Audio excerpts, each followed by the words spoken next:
Hi, everyone, and welcome to another episode of the Growth Playbook with Alan, aka my dad, and myself, Kim Clark. This is a little bit different of a show for those who are just getting to know us. It's not going to be solely focused on economics like Alan has well known to be. Our intent with this podcast series is really to focus on helping leaders be more intentional with growing their business using all of the wealth of knowledge and insights that have been gleaned from Alan over the last 35 years, I would say, and myself slightly shorter, around the 15-year mark. But we've had a great time working together over that last period of time, and I've learned a lot from you. And just happy that we can work together and share both our perspectives with the general marketplace as they choose to follow us on this series. So a little less introduction may be needed for you in terms of who you are and your background for anybody who's new. Alan, former president of ITR Economics, very well-known economist and very well-established speaker, published many books, and has overseen and grown multiple companies, and is recently retired as of March 31st. And joining up with me to tag team on this series to stay in the game. So retired, but not out of the game. Myself probably needs a little bit more of an introduction. I have been overseeing the sales and marketing department for ITR Economics for the last about 14 years, and decided that once it had been acquired that I would leave when my dad retired, so that way I could then take everything that I had learned and help coach other small businesses into how to establish the same type of sustainable sales and marketing strategy that I built at ITR. So since then, I've been having a lot of fun. I published a book co-authored with one of my previous professors from one of my other degrees. That was really neat. She reached out and asked me if I would want to co-author a leadership book with her. So we had a lot of fun doing that. I've had fun just making my rounds and sharing the knowledge that has been imparted to me from my leadership that I had the benefit of learning from. Shameless quick plug. As I mentioned, I am helping other businesses implement the same type of strategy. So if you're not happy with your marketing or you're not seeing the ROI or feel like you're just throwing spaghetti at a wall to see what sticks, feel free to use the link in our description to visit my website and reach out. I'm happy to at least have a call. Dad, I think I Excellent. covered most of our housekeeping. I think you did too, except that I've also learned a lot from you too over the years. So, been a two-way street, which has been exciting to see the changes that come about by through a very well thought out sales program, but the marketing and all that that means. As we talk about business things down the road, lots of thoughts in my head, and we'll deal with those as they come up, hopefully in order, as opposed to just off top of mind. Um, So it sounds good. And one of the things that you had asked me is, about this podcast here is, what would I do if I were president? Um, there's a story behind that question, right? There is. There is. I'm very excited for today's episode. I had asked you that question a long time ago now. We won't mention how many years. Back when I was in college, I had asked you that. What would you do if you were president? And with your answers, had built out a presentation and used it in my class and got very high remarks and a great grade on it and everything. But I'm more so curious now, many years later, how the answers either still align or potentially differ in today's current environment. So I'm excited to hear the differences between the two. Well, thank you. Yeah, I'm looking forward to it too. How about if we start, if you don't mind, with the president's tax bill that's gone through Congress, obviously not gone into law yet. And that might be a good springboard for the rest of the discussion, if you don't mind. Uh, Not. the, the president's tax plan, like a lot of tax plans, has its pluses and minuses. And sometimes the hardest thing is to separate yourself from what would be good for you, because there are things in his plan which would be good for me, and there are things in his plan which I would not like. That would be bad for me. So as you read down through, you kind of get this bouncing around of emotion. So we're going to try to take it from a higher level than each individual item. In general, we will say it increases defense spending. That makes me glad because I think we're living in a very dangerous world, and I don't want to see defense spending cut. But at the same time, I say to myself, there's so much waste in defense spending that, maybe we could take a scalpel there and see what we don't need to do anymore that we're doing. And as we've done in the past under other presidents, and hopefully we'll get around to that. One of the things I understood, Kim, but made me queasy was the cutting of Medicaid funding, not Medicare, Medicaid funding. And that may be just a humanitarian in me. And I know there's waste. I know there's people cheating the system. So intellectually, I get it.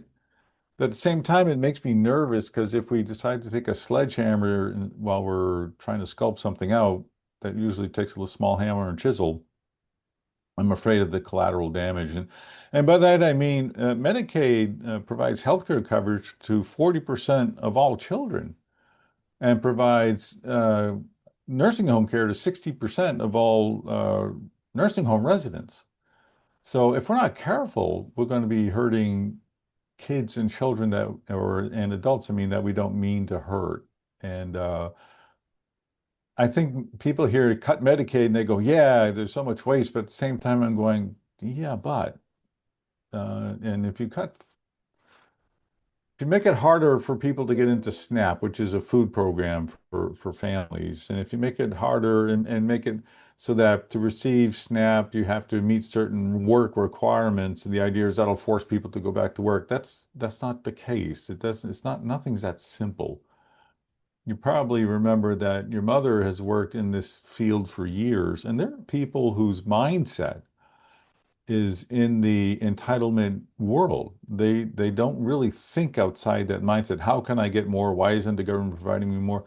There's an educational aspect to this. And it's not just to kick them out the door, it's a educational and a slow process that's involved. And I feel like that's probably a soft approach that most people wouldn't like, but if you're going to be successful about it, it seems like education has to be part of all of this. And as you know, I'm part of the State Work Innovation Board, where education's a big part of all of that to move people and help them through the system. And to cut funding in that area would be, I think, rather devastating. The thing I really don't like about the plan and the provisions is that it really helps the wealthy. The top 1% would gain in annual income about 3% increase in their annual income, which doesn't sound like much. And for them, it's not. It's just under $45,000. So if you're in the top 1%, it's like, you know, what's that? And it goes down from there so that if you're in the middle 20% of income, your income gain during the year would be $640. So it doesn't hurt you, but it doesn't help. And I'm in favor of not taxing tips because of that's working class income and let's give them a break. I'm fine and things like that. But this thing really is top heavy. The top 10% see a 2.9 to 3% increase in their income as you go forward. And that disturbs me because the middle class gets at most 1%, 1.5%. And it's like kind of tilted in the wrong direction, in my opinion. And I don't like that as we go forward. It just doesn't sit well with me. So what I would do instead in playing with income taxes, because that's a really dangerous game. Game's the wrong word. In my mind, a really dangerous approach. Having been an accountant in the past and having dealt with accounting firms in our client base and all the rest of that, that's a very challenging world because the intricacies of the laws are absolutely amazing. And unless you have a simple 1040 form, you're much better off getting some professional help. If you run afoul of the IRS, it's not pleasant. Even if you've done nothing wrong, just filed the form wrong, it can lead to unpleasantness. So I'm in favor of something called the fair tax. Have you heard of that before? I have heard of that before. I do have a few follow-up questions for things you've already mentioned. Do you want to circle back around, or do you want to dive into them after we go through the fair tax? No, I'll forget what I said before, so you may as well ask me now. Well, I've been taking notes, so I can hopefully jog your memory as I go through my questions. So with the defense spending, going back to that and increasing that, you said that you are a fan of that because you feel like we're living in very dangerous times right now, but that you do feel like there is bloat in certain areas of that particular budget. So to take a scalpel to it, if you were president, how would you approach that situation differently? Like, Well, I think I would start with the chairman, the chief of staff, and the different department heads. And I personally wouldn't do it as the president, but I would ask them to go into their budgets, look at what they're doing that doesn't need to be done, what cost reductions could be put in place, what's old, what aren't we using, and they're going to push back. So as president, I would say, I want you to cut 1% out of existing spending. Before we talk about new needed things, tell me 1% of your budget can be done away with in this area or in these areas. Uh, because the world has changed. And in the world of government budgets, the easiest thing is to keep doing what you've been doing and spend more on a changing world. Do we still need bases here? Do we still need that type of aircraft? Do we still need uh, XYZ? We're in a drone world now. So what does that replace that we don't need? Uh, and such.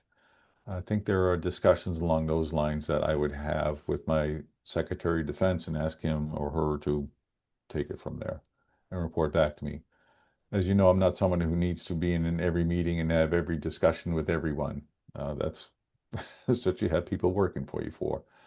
Um, yeah, that's and why I we think surround ourselves with smart people. that's right. That's right. And some of it is subdiffusion. I understand that. There's no such thing as a $900 hammer. That's money that's going to the CIA, is the old story. But there are things I'm sure that can be cut. Because you and I have gone through budget cuts. We've seen companies go through budget cuts. It just makes them more efficient. It doesn't strip them of ability. It just means they're not wasting time and money doing things they don't need to do anymore. Yeah, it's exactly where my mind went when you started going through what your approach would be, and that's the same way that we do it going through business. And I thought of a couple of the quick sayings that we had, which were lose the losers and take the basset hound out back and shoot it. And it kind of sounds like that's kind of the same process that you would take with the defense budget, and that you would go through and find what's no longer needed, what's irrelevant. Those are your basset hounds. And then those items that aren't giving you the juice that's worth the squeeze, those are losing the losers and taking those off the list as well. I've actually had some conversations with clients lately on both those two topics, and I've explained the basset hound.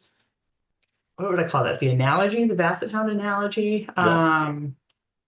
One group received it better than the other group, but I'm still sticking with the basset hound example. Well, yeah, some people I don't say take it out and shoot it anymore. I changed that to this, well, we'll just put a leash on it and bring it to the rescue farm, where it doesn't need to be in your house anymore or your It office was, anymore. I remembered it though. It was very impactful the first time you used that in a conversation. And you can spot those often by hearing people, listening to people, because you and I are big in listening. When people say, we've always done it that way, that sets off alarms. That's some things you're supposed to have always done it that way. How you care for people, your mission in life, and all that sort of thing. And those are good things, but other things, not so much. So you got to listen carefully and start asking questions. 100%. Excellent. All right. So then the other question that I had, and I don't think this is completely selfishly, but somewhat selfishly, when we were talking about Medicaid and the cuts, and you actually touched upon the group of people that immediately jumped to my mind was the nursing home. We talked about the impact on the individual. If any, what will be your perspective on the impact on actual nursing homes, like the business? So people that are running these nursing homes or these professional services that are specifically providing services to nursing homes, what kind of impact should they expect? Well, it's probably not less funding per individual, but less it may be that, but it also could be less individuals are funded because they would be deemed to have sufficient funds on their own. But Medicaid got a pretty strict, in my opinion, pretty strict requirements now. So it could be more general where there's $100 per month per person less, stretched across millions of dollars. That saves quite a bit in a year. So 100 doesn't sound like a lot, but if you got a nursing home of 100 people, 100 times 100 each month, all of a sudden it does make a difference in your ability to provide the same level of comfort and care. And maybe it's things to keep them busy. Maybe it's a staff member. I mean, it does have an impact.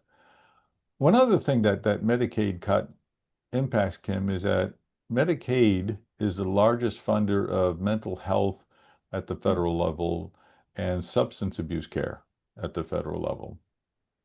And this is probably something that has carried over since you were in college way back when, is that this country doesn't do enough at the state or federal level to help people with mental health. And if you have anybody in your family that's ever had mental health issues, you know how difficult it is to get somebody and to pay for it.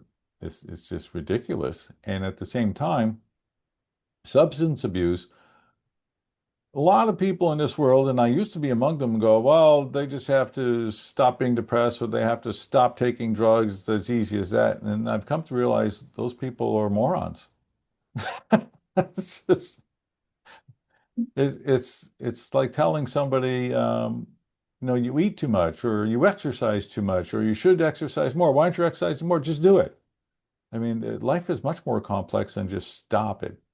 And those addictions are not easy to break. Ask anybody who's had to stop drinking or stop smoking or whatever it happens to be. Stop watching porn.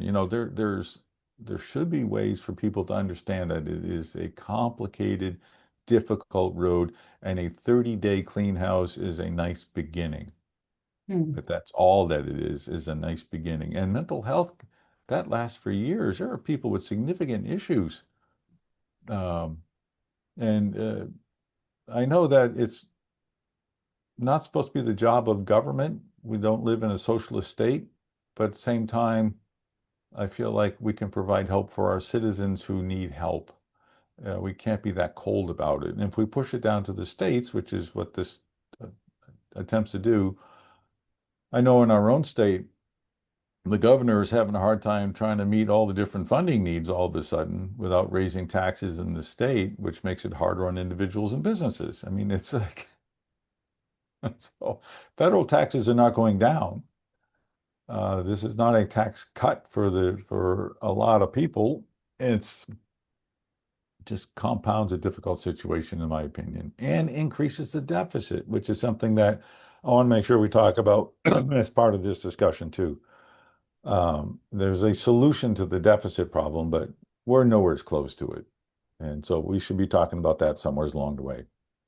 We will. We're breaking this topic into the 2 weekends. We're going to start posting every Saturday and just keeping them a little bit shorter so they weren't quite as lengthy as our first one. But that way we can fully cover if you were president, what you would do. So a quick question in there, because you did say that actually, even years back, not doing enough for mental health.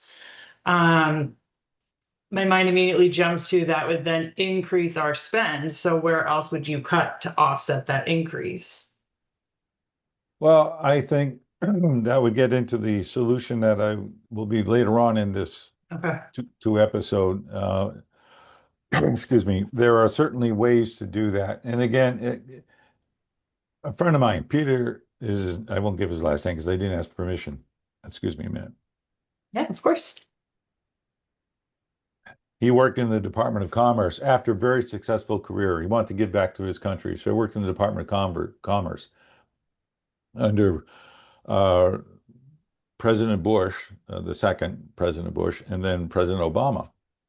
And so he saw two very different administrations. He says, but there are some very constant things inside the Department of Commerce. He says there are fiefdoms or fiefdoms, depending on how you want to pronounce it. He says there's so much overlap. There's so many people doing the same thing. He says it's absolutely amazing. As a business person, you go in and go, this is insane. This is so easy to cut this budget and not lose a single service. It's just people, but people Wow. don't want to give up their budgets. This is their budget. And could it cost people some of their jobs? Yeah, it could, but I'm not sure it's our responsibility to provide unnecessary employment at the federal level. So, I don't think so. Well, and I think the same holds true in businesses. I think both of us have seen plenty of businesses where there is, as I call it, fat in the organization and the business not running lean and therefore as effective, efficient, profitable as it possibly can be. And you're not the popular person when you come in and you point those things out. But that's not the point of being in business, isn't to be the popular person. It's to run the most effective, efficient, lean, profitable business. And I think the same, it sounds like it would hold true then in what you were just describing. yeah, absolutely, which is why my position as a profit-sucking dog was no longer appreciated. It ended March 31st. That's right. Well, it is a very difficult process, and I understand the whole difficulty of income tax. You're trying to please everybody, but you can't. It's just impossible. And to tilt it towards the wealthy just doesn't sit well with me.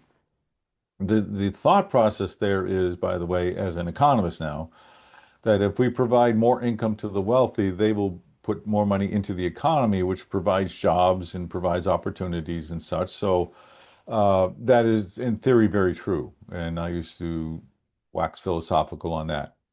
But what Brian and I, in one of our books, uh, found out, and then it's widely known in ITR now, is that it has to be a significant increase in the amount of money flowing into the wealthy to have a significant increase in the economy. If we're going to reduce taxes on high income earners, thinking that'll boost the economy, you don't go from a 37% top marginal rate to 35 and go, hey, that'll boost the economy. It does nothing. And same thing, people go, let's go from 37% to 39% top marginal tax rate on individuals, and that will really help fund the government. It does nothing. You got to be talking big percentages in order to have an impact. And nobody's going to do that. I mean, it's just not popular. We need a new system. Yeah, that's exactly where my mind was going as you were saying it. So there is, it, in my simpleton brain, we've gone too far in one direction to continue on with the same structure that we currently have. And I think that's what you're going to get to later on in our other episode, where we dive into what is that proposed new structure to fix where we're at currently.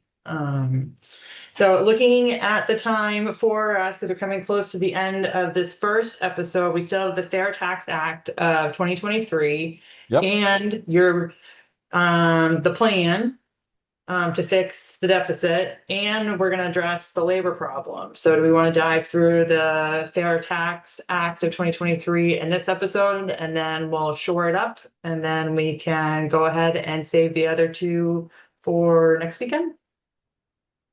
That's fine depending on how much time we have for the Fair Tax Act. I'm sure you'll figure it out whether it fits or not, Kim, when we go to edit. But the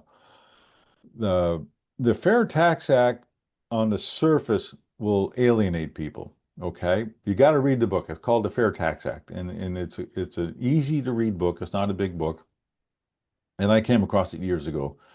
Uh, it's simple, and therefore it makes people nervous because of the way that it works, and it's billed as, and it's not wrong to bill it as, it's a national sales tax. So the first thing is revulsion. A national sales tax on top of income tax? What are you, crazy? This is insanity, Alan. You've become a socialist and a communist, all at once, and they're two very different things. But Thoughts the down done to you. That's right. It's insanity. What are you saying? But the key to it, Kim, is that the Fair Tax Act is used as a replacement for personal income tax, not for business taxes, but for personal income tax. And there would have to be either an amendment or laws passed that says when this comes into being, the Fair Tax Act, this goes out of existence. And that has to be codified. or else it does fall apart because you can't trust the government to not sneak back into an income tax rule, right? As well as the national sales tax. Now, the beauty of a national sales tax is, and I love this part, it's not based upon what you earn, it's based upon what you spend. All right. So if you're a person of modest means, you don't spend much, which Right. means you're not paying much in way of taxes. But if you're a wealthy individual and you buy homes and you buy planes and boats and high-end services, because services are included in this, and you stay at really nice hotels and all the rest of it, you are paying a lot more taxes. Now, what I love though is you don't see it because it's collected by the provider. It's a 23% tax that's collected at the provider. So immediately your mind, as well as everybody else listening, goes, well, wait a minute. That means that my hotel bill goes up 23%, that my car cost goes up 23%.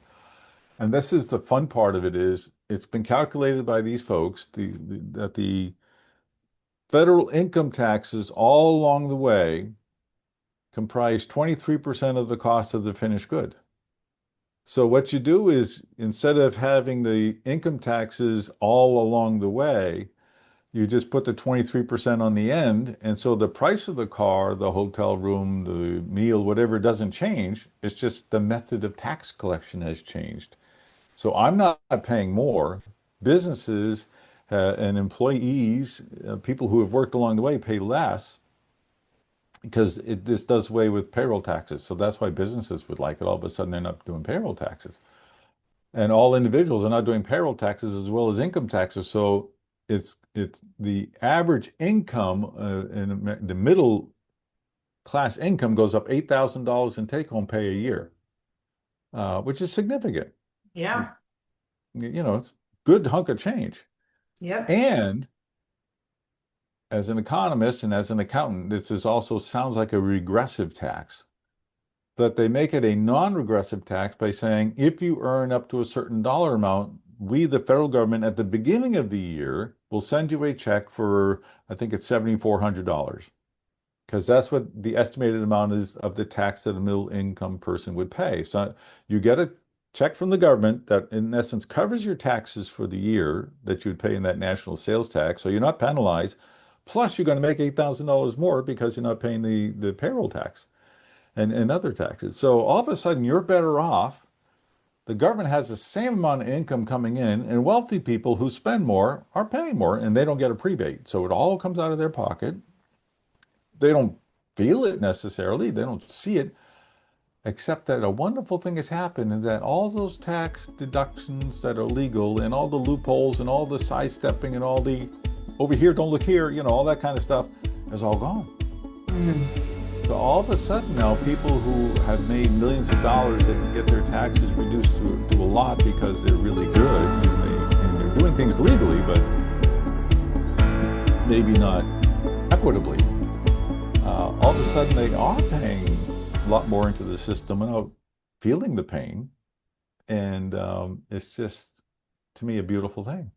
It's It's like, how can you not like that? You're taking care of people, you're providing more for people, you're not costing people more money, and you're doing away with a large part of the IRS because the states are in charge of collecting the money and from their people in their state, sending it to the federal government. So it's like, and one of the things I always hated about the IRS is you're guilty until you prove yourself innocent. Mm. It's contrary to the Constitution. So it's like, okay, let's blow that up. Not a communist. That's right.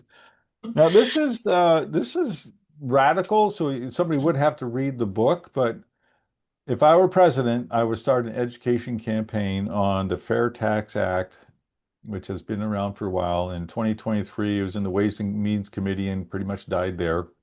Okay. Because can you imagine the political disruption that would occur if somebody in Congress was brave enough to sponsor a national sales tax? The media wouldn't go past that into anything else that it meant. You'd just be known as somebody who wants to increase taxes on everybody.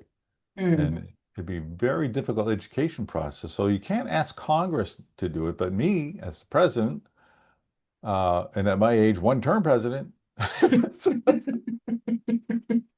I have time to go through this and explain it, and then find advocates who will join me in explaining it in business as well as in law, as well as in accounting.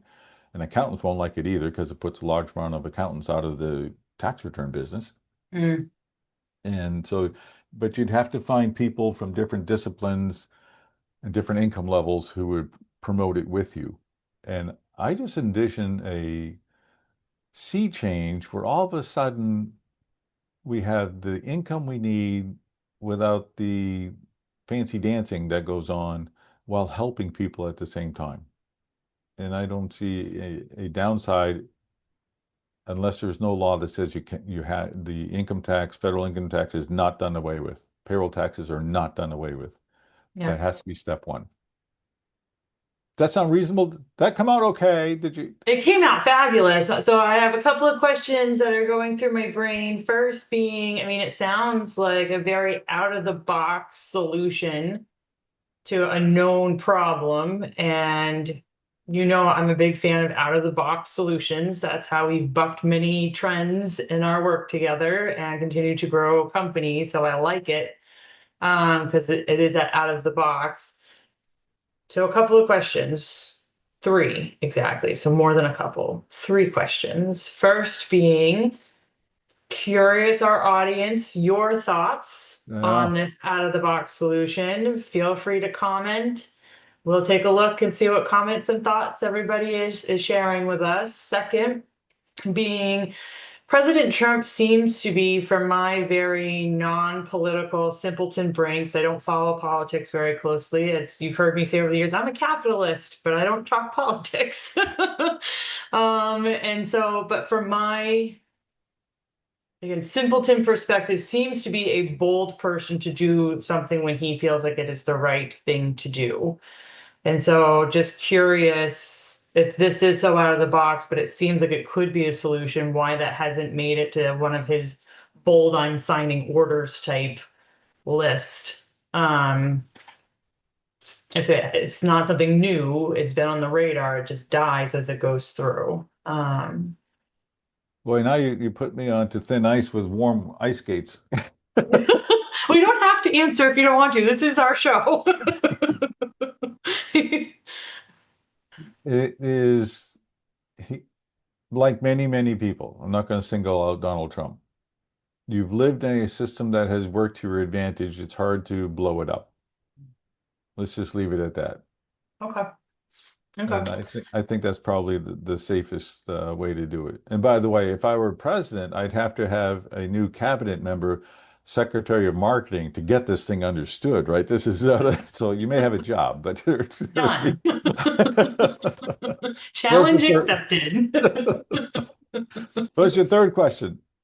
Oh, shoot, I did have three. So one for the audience, one about, do you think that individuals not fully understanding how it is all going to work would initially, at least for a short period in time, stop spending as much? And if so, do you think that that would have any ripple effects on the economy?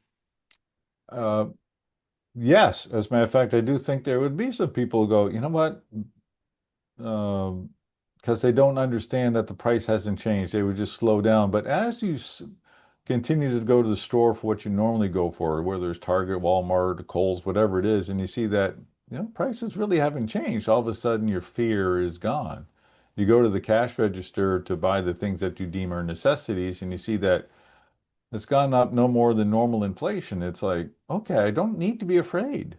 And then the car prices aren't shooting up and all sorts of things. You I think find that it's a temporary thing, and that the wants, desires, and needs are there at all economic levels. They're just different items. So we would go back to our normal spending in pretty short order. Okay, and that's what I was leaning to. I was just wondering if it would have to go like a full cycle. They get, so if you're, I think you said it was middle class. Is it middle class that would get the $7,400 stipend at the beginning of the year, or the $7,400 to cover the taxes? A family of four would get a prebate of $7,300. I think I said Okay. 74, but $7,300. So I'm just wondering if it would take a full cycle of people to go through a full tax season to realize, all right, what I spent came out to be pretty equal to what I was previously spending each year, excluding this new 23%, but then having to pay taxes at the end of the year. I'm just thinking, and I could be completely wrong, and this could be very, very biased of me, but the people that are probably waving over here and getting away with something over here aren't your average Joe. Those are going to be your wealthier classes that have more ability or pay more attention to it. I don't know which. So I was just trying to think if the middle class would need like a full year of going through a cycle to realize that it wasn't as bad as I thought it was going to. It's certainly a good question. I kind of approached it from a different angle. I'm middle class and I get my paycheck and I normally have, the 7.5 whatever percent withheld. And I normally have X amount withheld from my paycheck. Let's call it $40. All of a sudden, my paycheck has gone up $40. I'm smiling, right? Mm. And then I see that prices around me have not gone up 23%. They may go up some, but they haven't gone up to 23%. I go, heck, I got $40 more this week I can spend, and I don't think the first there may be some saving, but I think that calms down when you see our previous discussion. I think the immediacy of the paycheck gratification will help it not take a year. Okay. Awesome. Well, those are the three things that I had thought of. That's a really neat concept. I'm glad that you shared that. I remember you and I talking about it a while back, but it was a good refresher to go over it again and encourage people to share their thoughts on it. Please.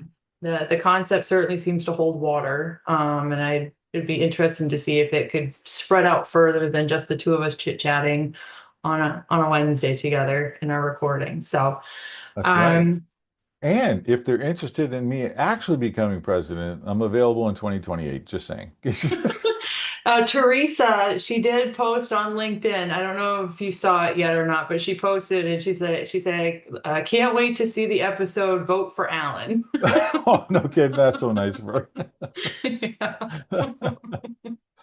We'll get Well, you it would little help pins. businesses, it help businesses, individuals, taxpayers. I didn't get into the part where it helped businesses, but it simplifies their life too, and cash flow. So it's just it's it's it's it's beautiful in my opinion and easy to understand. Again, read the book, send in questions and thoughts because I certainly would be happy to answer it if I can. Awesome. Well, thank you for sharing. I think that's a great place for us to wrap up this week's episode. Next week, we're going to continue on discussing the labor market, the conditions of the labor market, and then your master plan to fix the deficit. So stay tuned, come back, sign up for notifications when these episodes come out. And you can tag along with us as we have fun talking about these different topics. Anything you want to share, Dad, as closing remarks? No, other than thanks for the opportunity. It's nice to be able to share these thoughts, and I hope it provides good food for thought to many, many listeners. Agreed. All right, we'll talk to you later. All right, bye. Bye.